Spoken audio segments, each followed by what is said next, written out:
Price the Lord. ஆண்டவராகிய இயேசு கிறிஸ்துவின் நாமத்திலே உங்களை மீண்டும் அன்போடு வாழ்த்துகிறேன்.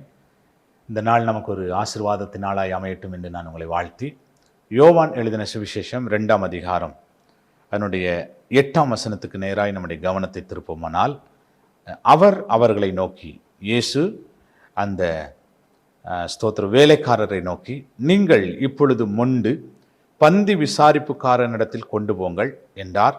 அவர்கள் கொண்டு போனார்கள். நம்ம எல்லாருக்கும் தெரிந்த ஒரு வேத பகுதி, கானாவூர் கல்யாணத்திலே இயேசு செய்த ஒரு அற்புதத்தை நாம் பார்க்கிறோம்.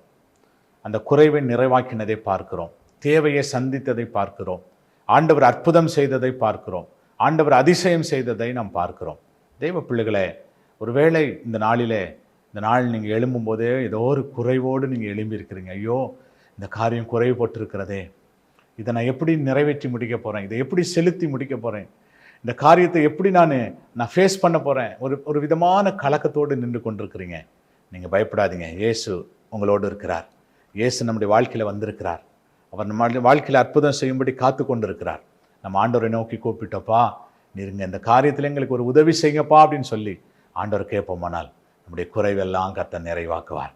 ஜெபம் பண்ணலாமா? நல்ல ஆண்டவரே, எங்கள் குறைவுகளை நிறைவாக்குகிறவரே, ஆண்டவரே, எங்களுக்கு இன்னது தேவை என்பதை அறிந்திருக்கிறவரே, எங்கள் வாழ்க்கையில் ஆசீர்வாதங்களை கொடுக்கிறவரே, நீர் எங்களோடு இருந்து எங்களை நடத்தி வருகிறதற்காக ஸ்தோத்திரம்.